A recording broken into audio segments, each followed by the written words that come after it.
મિશનની તૈયારીઓ પૂરજોશમાં શરૂ।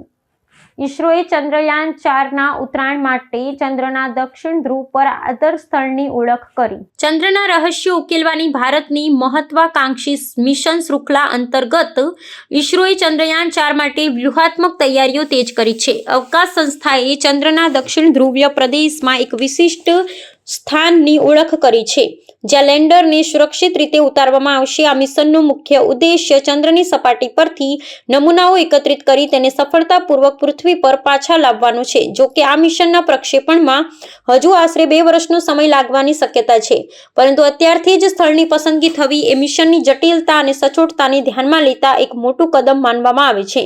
આ મિશનના તકનીકી પાસાઓનું વિશ્લેષણ કરતા જણાવાયું છે કે દક્ષિણ ધ્રુવ પ્રદેશ વૈજ્ઞાનિક દ્રષ્ટિએ અત્યંત મહત્વનો છે કારણ કે ત્યાં બરફ સ્વરૂપે પાણી હોવાની પ્રબળ સંભાવના છે।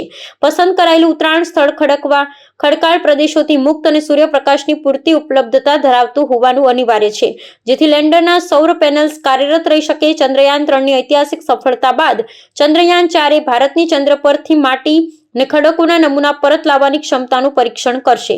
આ મિશનમાં અનેક મોડ્યુલ્સનો સમાવેશ થશે જે ચંદ્રની ભ્રમણકક્ષામાં જોડાણ અને અલગ થવાની જટિલ પ્રક્રિયાઓ પાર પાડશે। અવકાશ વિજ્ઞાનીઓના મતે આ મિશન ભારતને તે જૂથમાં સામેલ કરશે જેઓ ચંદ્ર પરથી નમૂના પરત લાવવાની તકનીક ધરાવે છે। ભવિષ્યના માનવ મિશન અને ચંદ્ર પર કાયમી મથક સ્થાપવાની યોજના માટે આ ડેટા અત્યંત મૂલ્યવાન સાબિત થશે। ઈસરો અત્યારે આ મિશન માટે જરૂરી શક્તિશાળી રોકેટ અને પુનઃપ્રવેશ તકનીક પર સઘન કાર્ય કરી રહ્યું છે। આગામી 2 વર્ષોમાં વિવિધ પૂર્વીય પરીક્ષણો હાથ ધરવામાં આવશે જેથી ચંદ્રની ધરતી પર લેન્ડરના સોફ્ટ લેન્ડિંગ અને સેમ્પલ કલેક્શન પ્રક્રિયામાં કોઈ ક્ષતિ ન રહે। આ મિશન વૈશ્વિક અવકાશ વિજ્ઞાનમાં ભારતની પ્રતિષ્ઠામાં વધુ એક સિંહચિહ્ન ઉમેરશે।